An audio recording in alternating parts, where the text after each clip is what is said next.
Емко и по делу. В эфире «Важный вопрос» в студии Алана Гадзацева. Здравствуйте.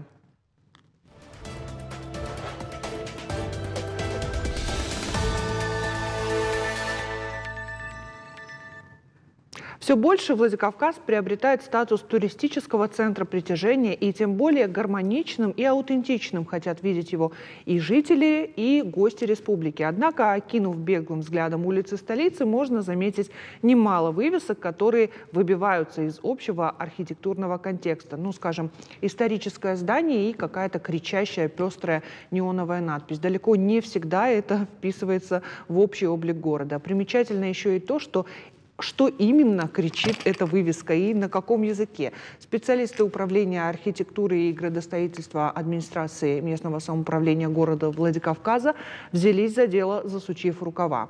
Проводится работа по выявлению незаконно установленных и негабаритных информационно-рекламных конструкций. Также сотрудники администрации рекомендуют предпринимателям устанавливать вывески на 2 государственных языках – русском и осетинском. Тема чрезвычайно актуальна. Владимир Путин подписал закон о госязыке, регулирующий употребление иностранных слов. Как именно рекламные конструкции могут быть согласованы с администрацией, какие требования к ним предъявляются и какие именно вывески вызывают вопросы. Обо всем этом поговорим прямо сейчас в эфире программы «Важный вопрос». Здравствуйте, уважаемые гости. Добрый вечер. Спасибо, что пришли к нам обсудить столь актуальную тему, которая вызывает вопросы, вызывает резонанс у населения, в том числе вызывает эмоции у предпринимателей. Суслан, давайте начнем с вас. Прежде всего поговорим о требованиях, которые предъявляются к вывескам и к рекламным конструкциям. Что именно входит в эти требования? Цветовое решение, габариты и так далее. Хочется начать в первую очередь с того, что порядок установки всех конструкций в 2021 году утвержден. У нас есть очень объемный документ, работа над которым велась очень серьезно, по аналогии со многими ведущими городами нашей страны. Очень большую практику мы провели, сравнили, анализ очень большой был проведен. И в 2021 году, в ноябре месяце, мы приняли очень хороший, большой, объемный документ, который регламентирует установку всех вывесок, рекламных, информационных и так далее. В этом документе полностью весь формат, размер, место размещения, требования к освещенности, к цветовым решениям и так далее, все это прописано. Порядок выдачи этих разрешительных документов тоже установлен. Все это, в общем-то, достаточно приемлемо с учетом того, что сегодня вся наша деятельность направлена на поддержку предпринимателей. Скажу так, неподъемных каких-то моментов практически нету. Все это очень доступно. И хочется обратить внимание на то, что многие предприниматели сегодня уже с пониманием к этому относятся, приходят, консультируются, согласовывают предварительно порядок размещения, внешний вид, требования, какие сегодня есть, связанные с последними нашими событиями в стране и, в общем-то, в мире в целом. Поэтому, работа ведется большая. В прежние годы, конечно, в поддержку предпринимателей немножко были такие ограничения в плане проверок, в плане ограничений, в плане чего-то, просто чтобы бизнес поддержать. Сегодня, скажем так, немножко закон предъявляет более жесткие требования, их надо соблюдать.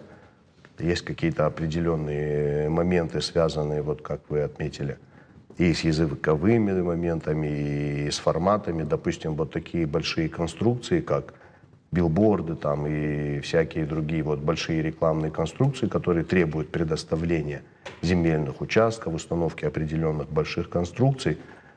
Мы сегодня от этого уходим. Дислокация размещения этих объектов, она постепенно уменьшается, то есть это официальный документ, он утверждается тоже на уровне города и обновляется раз в какой-то период. Мы сегодня их убираем. Есть сегодня достаточно приемлемые моменты, сити-форматы какие-то, другие современные конструкции, которые очень информативны, очень красивые, очень не загромождают ни городское пространство, ни территорию, поэтому их сегодня все больше и больше используют. А вот те проверки, которые проводятся сейчас, в том числе производится демонтаж определенных конструкций, какие именно нарушения чаще всего вами выявляются, встречаются? Ну, конечно, в первую очередь обращается внимание на наличие разрешительной документации, потому что есть и немало, к сожалению, случаев, когда предприниматели устанавливают вывески самостоятельно, без получения определенных разрешительных документов. Это в первую очередь однозначно ведется работа по их демонтажу в виде предписаний, то есть предварительно направляется предписание предпринимателям, дается время на замену, допустим, или на приведение ее в соответствие с требованиями законодательства. То есть не так категорически, что снять и все.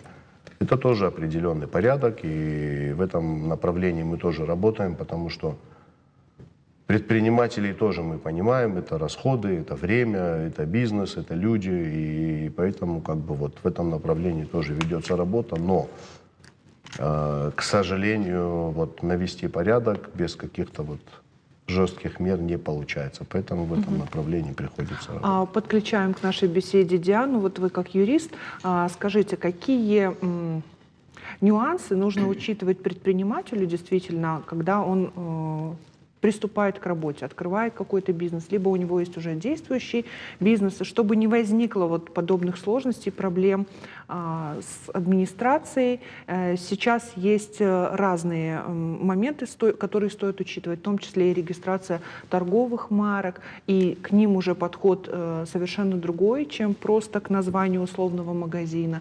Вот эти детали хотелось бы с вами обсудить. Да, совершенно верно. На сегодняшний день единственным законным способом, который не помешает предпринимателю иметь в своей вывеске наименование на иностранном языке, это зарегистрированный товарный знак, либо наименование, носящее информационный характер, то есть не рекламный характер, на английском, допустим, языке и рядом с переводом.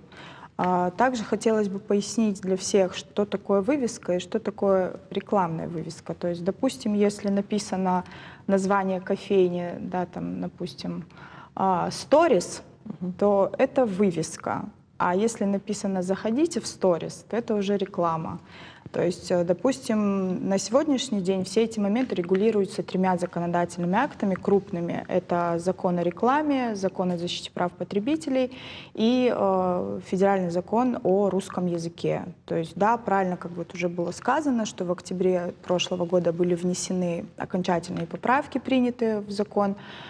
Соответственно, сейчас такое прям большое внимание этому уделяется, всем наименованиям, для того, чтобы уходить от иностранных наименований и чаще использовать русскую символику, русское наименование. Ну, то есть вот вы говорите реклама и вывеска. А вот если мы берем конкретно вывеску, по рекламе здесь все просто, да, на русском языке, понятно, чтобы человек как минимум понял, что ему хотят сказать, да.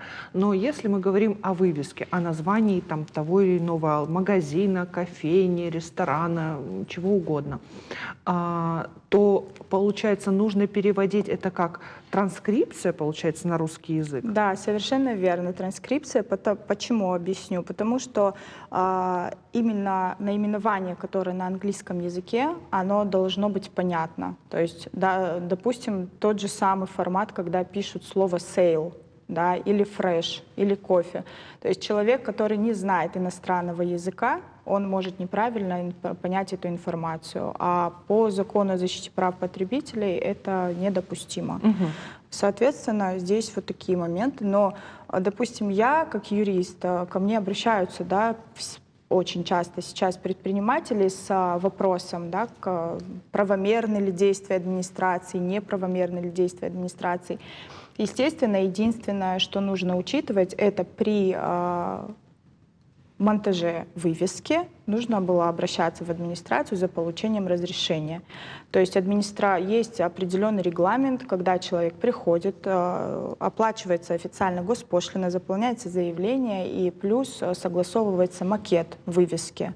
То есть администрация имеет полное право, если им не нравится вывеска, они могут ее не согласовать и отказать в согласовании, соответственно, человек не сможет ничего сделать и не повесить вывеску не сможет. Вот. Ну, в принципе, вот такие нормы, то есть получать разрешение и только после этого как бы Вывешивать, вывеску. собственно Да, говоря. да. Хочу уже к Борису обратиться, раз уж мы затронули тему русского языка, и даже сейчас этот вопрос ставится как защита русского языка. Вот вы как относитесь к вот использованию не просто иноязычных слов, да, а именно иностранных слов, в том числе и в рекламе, в вывесках? Вот вы как филолог, вы как доктор филологических наук, как оцениваете это?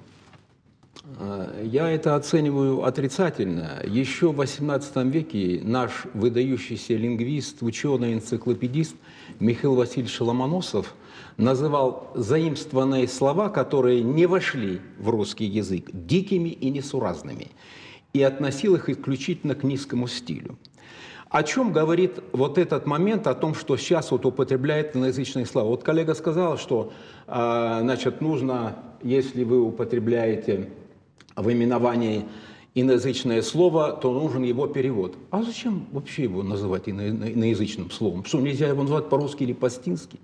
Ведь, собственно говоря, что такое вот эта латиница, что такое английские слова, которые широким потоком хлынули в русский язык и вообще в Россию в целом, где русский язык является государственным средством межнационального общения? Это не что иное, как покушение на нашу ментальность. Под пресловутой, так сказать, тезисом глобализации нам стали преподносить то, что это нормально, что это неплохо. А на самом деле, что такое иноязычное слово? Иноязычное слово лишено культурного смысла. За ним не стоит никакого образа. А иноязычное слово не отражает национальной ментальности. И вот как раз и направлено было это все на то, чтобы эту ментальность искоренить из нас и превратить нас в людей, так сказать, просто граждан мира. В свое время как-то Велимир Хлебников сказал: я президент мира, проразил себя так. Вот эти глобалисты как раз ставят такую цель. Я вот, между прочим, верю вот в эти моменты, то, что они хотят, так сказать, навязать всему миру вот эту свою концепцию. При этом хочу сказать, что вот азбука сама, вот я вот смотрю, написано «хозяюшка» с использованием латиницы. Да, азбука, нашим режиссерам она не просто носит лингвистический характер, она носит и политический характер. Почему, например, когда началась дезинтеграция у нас, Советский Союз распался, некоторые республики, бывшие советские, которые использовали кириллицу, стали переходить на латиницу. Зачем? С какой целью? Вот. Это тоже направлено на то, чтобы нас разъединить, разобщить и так далее. Ведь что такое язык? Язык – это, как говорил в свое время немецкий лингвист Весбергер, он, значит, это своеобразная сетка, через которую мы воспринимаем окружающий мир. И у каждого народа своя эта сетка. Достаточно разрушить эту сетку, и ты превращаешься в гражданина мира, никого, в Ивана, не помнящего своего родства.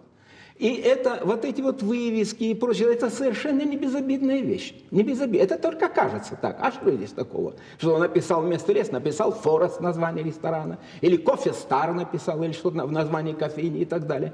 Вот. На самом деле это есть не что иное, как разрушение наших национальных культур. Наша страна уникальна. Здесь проживают люди более чем 100 национальностей и народностей. И у каждой свой язык. И каждый язык – это богатство, каждый язык – это культура. В этом проявляется уникальность нашей страны. И мы должны сохранить эту культуру и не позволить вот этим вкраплениям, которые вот, вкрадываются, так сказать, в нашу повседневную жизнь, развиваться. Поэтому указ, вернее, законы, подписанные президентом о русском языке, он, так сказать, очень своевременен, потому что, наконец, его власти люди поняли, чем это грозит. Я предлагаю послушать мнение наших владикавказцев, которых спросили, как они относятся вот к иноязычным вывескам и в целом, как им лицо города относительно вывесок. Предлагаю посмотреть.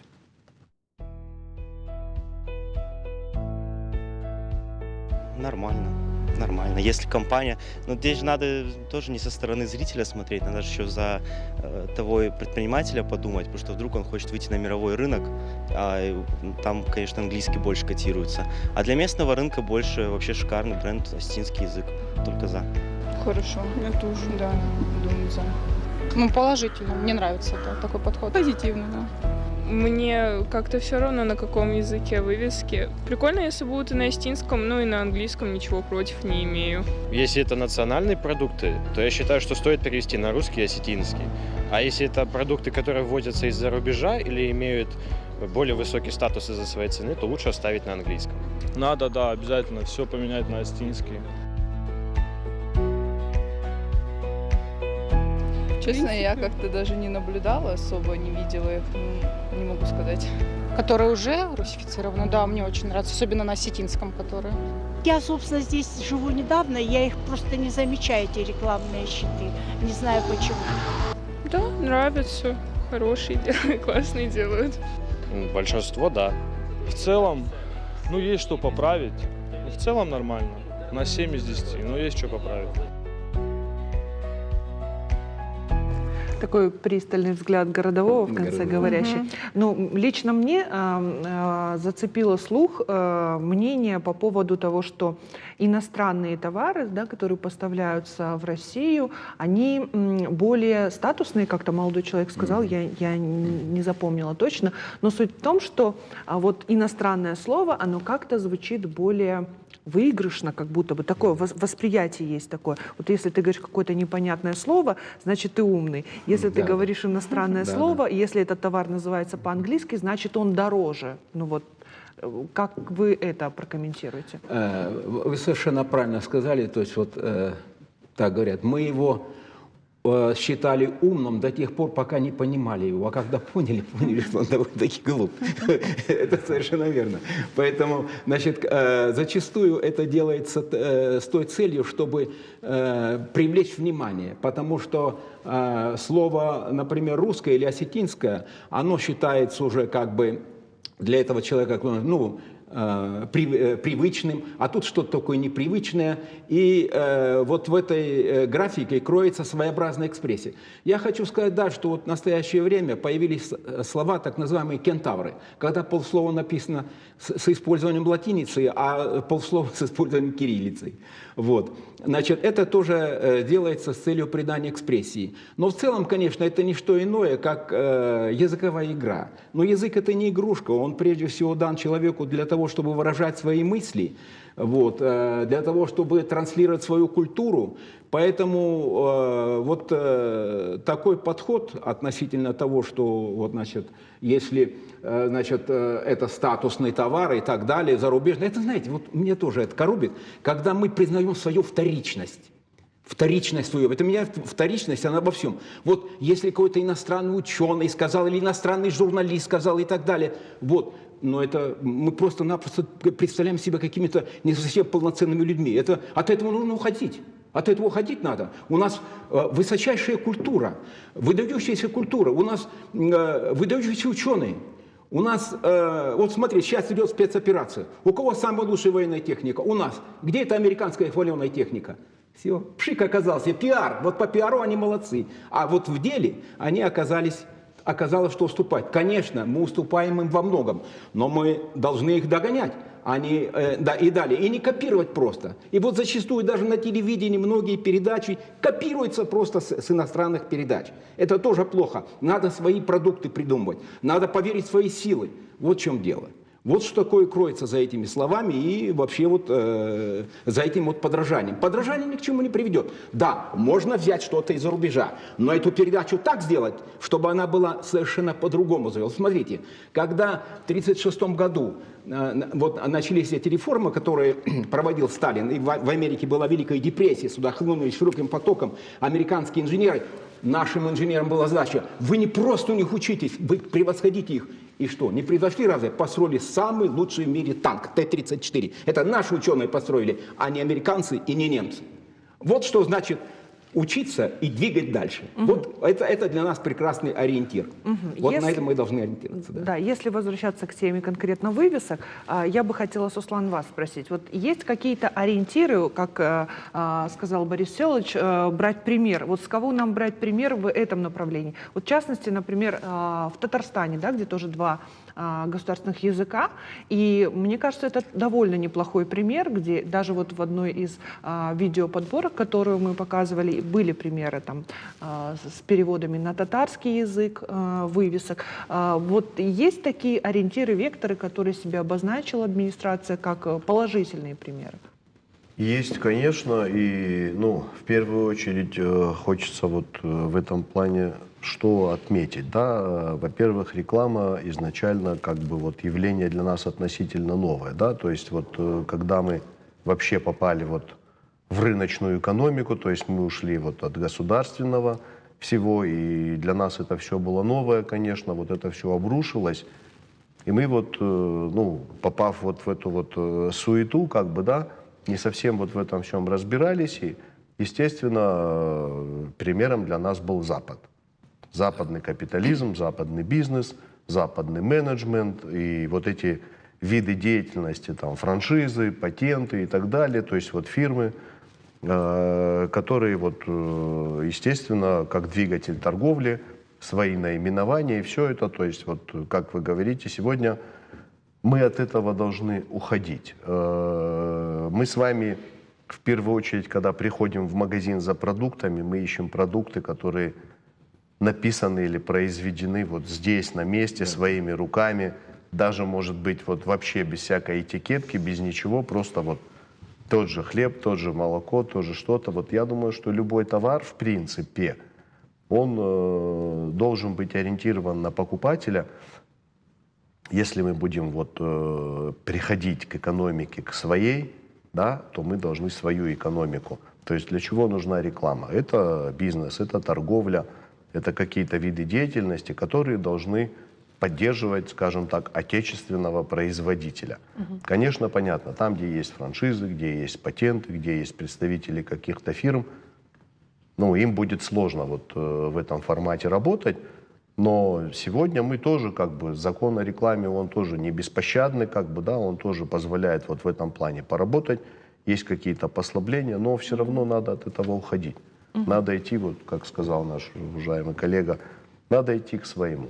Надо вот и работать на своем языке, и учиться на своем языке, и рекламировать на своем языке, потому что даже в быту, как бы ежедневно, если мы какую-то вывеску, какое-то слово будем читать, человек, не владеющий языком, он все равно такие понятия, как «зу», «шер», там еще что-то, он будет их понимать, он будет их знать уже просто вот визуально, как бы, да, автоматически. И это неплохо. В быту это тоже очень применимо. Я думаю, что если вот это вот наглядно появится на наших улицах, то элементарно и в быту это все как бы тоже появится вот в обиходе. Поэтому я думаю, что это определенную пользу как несет. будто бы такая мода, она приходит к нам. Действительно, мы периодически уже видим, где даже по собственной инициативе там предприниматели создают там вывески на остинском языке, какие-то даже рекламные тексты на остинском языке. То есть, вот есть такая тяга, какая-то потребность, да, в чем-то родном. Лично у меня вызывает симпатию местный продукт. То есть я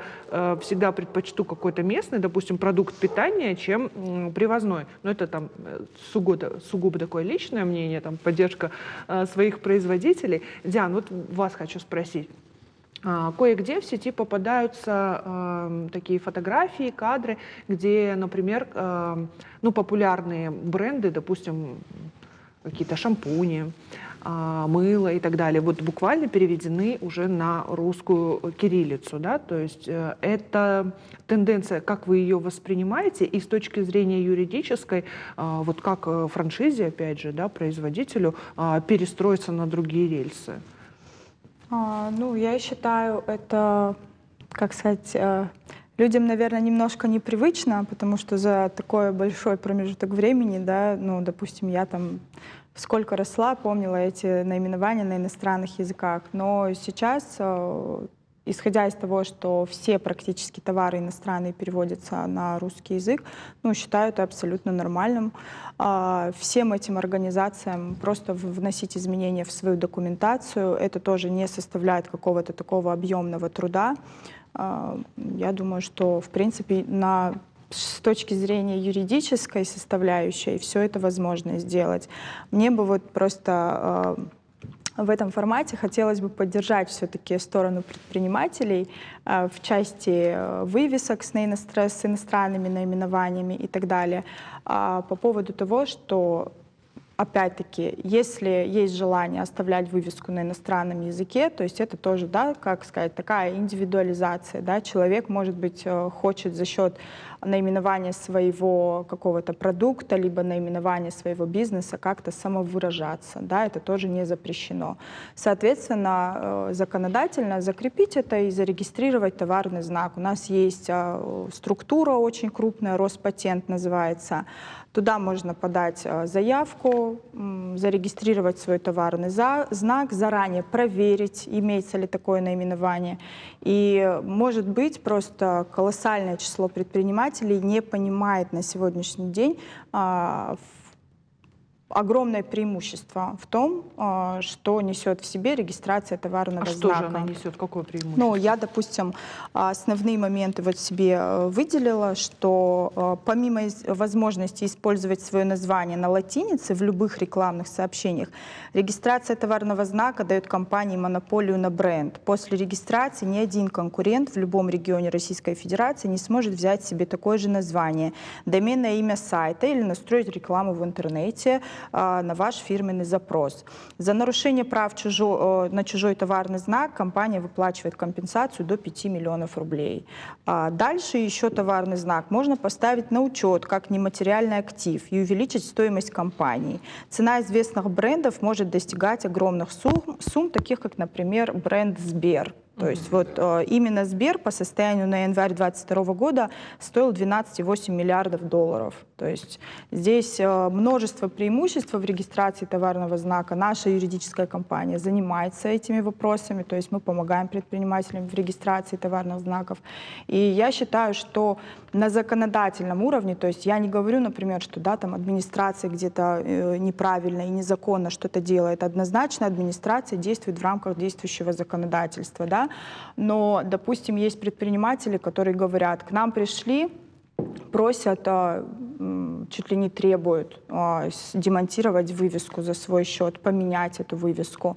Но если человек получал разрешение изначально на эту вывеску, то есть есть определенный регламент, как я уже до этого тоже сказала, утверждается макет, оплачивается госпошлина, пишется заявление также в администрацию, то, на мой взгляд, юридически правильно со стороны администрации тогда аннулировать эти разрешения, то есть если они уже были выданы, потому что закон же как бы, ну, обратной силы не имеет, то есть человек пошел, определенную процедуру проделал, разрешение получил на свою вывеску, заказал ее, понес расходы, и если потом требует администрация местного самоуправления демонтировать эту вывеску за свой счет, то я считаю, что это должно сопровождаться также какими-то юридической какой-то цепочкой действий, чтобы это было понятно самому предпринимателю. Также у нас есть уполномоченный по правам предпринимателей, если вот кто-то не знает, в декабре прошлого года назначил Заур Кучиев. Вот. Поэтому я думаю, что эта должность тоже для чего-то существует в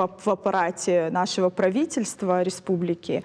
И к нему тоже, я думаю, можно совершенно спокойно записаться на какую-то консультацию или обратиться за какой-то правовой поддержкой в этом вопросе, если уж совсем какая-то спорная ситуация. Вот. Ну, я за то, чтобы в рамках законодательства все это решаемо, в принципе. Угу. Ну, мне кажется, довольно коротко, но многогранно мы осветили сегодня этот вопрос, постарались уместить в короткий формат нашего эфира, но ключевые моменты обозначили то, что по-прежнему работать уже не получится, придется все делать на официальном уровне, где-то перестраиваться на новые рельсы и, наверное, как-то ценить себя больше, ценить свой язык и свою культуру больше. Без сомнения. Вот я хотел бы пару слов добавить. Вы сказали о туристах. Действительно, наш город стал сейчас туристическим, очень много туристов приезжает. И вот они, я вот разговаривал с некоторыми, они проявляют интерес. А почему у вас тут все написано только по-русски и, значит, на английском языке? А почему по-астински не написано? И спрашивают, а как по-астински добрый вечер, а как по-астински добрый день? Он хочет отсюда уехать и какие-то слова отсюда вести, какую-то культуру. Правильно? Ну, вот правильно сказал. Ну, был Ахсыр, там Дзул было написано. Он бы узнал, что это такое, и было бы интересно. Вот, понимаете, это лицо нашей республики, лицо лицо нашего города именно через язык будет, и через эти вывески, как вы говорите. Спасибо. Да. Что ж, спасибо большое за ваше мнение, за ваши компетентные подсказки для наших телезрителей. Спасибо. Наше эфирное время подошло к концу. Благодарю за внимание и до встречи в эфире.